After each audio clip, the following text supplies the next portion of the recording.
చూడు అట్టి కార్యాలము మన ద్రౌపదును మంత్రిని అడిగాడు, ఏమయ్యా ద్రుపద మహారాజా, అట్టి అర్జునుడికి ఇస్తావే, వేరే వాళ్ళు లేరా?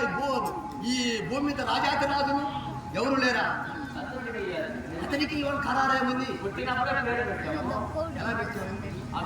ఏ విధంగా పెట్టాము?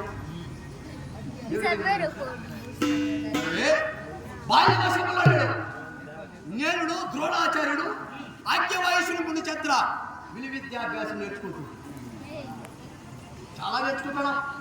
నిద్ర లేవడము, విలు విద్యాభ్యాసము, ధనుర్వాగం, కళాయుద్ధము, ధనుర్భాగం లేయడము ఇలా నేర్చుకుంటాడు. సమయమున ఒక దినపున మా తండ్రి గారు వృద్ధాపుడై కాపుల నగరానికి నేను రాజుగా. సరే, ఈ ద్రోణాచార్యుడు ఏమన్నాడంటే ఇతరుడు నేర్చుకున్నాడు, అర్థాపేక్షకుడి. ఒకనాడు దినపున నేను కాపుల సింహాసనం మీద కూర్చున్నాగా నా చెంతకు వచ్చి ఓయి పాంచాలి రాజా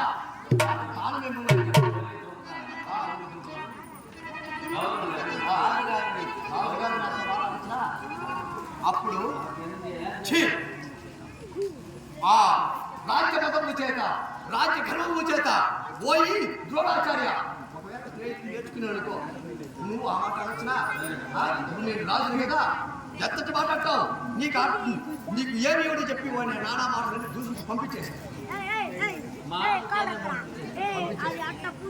మా చేత అవమానపరచుడై అస్థిరాపురం వెళ్ళి గురు కుమారుడు విద్యాభ్యాసం నేర్పించి అచ్చట గురు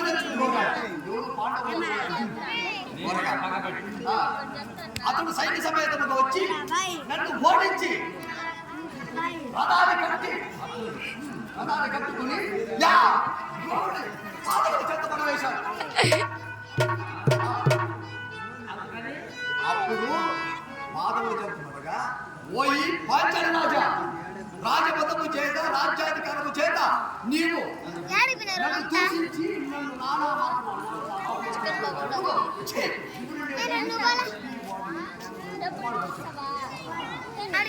కిందపడిన వాడి పాదములు కిందపడి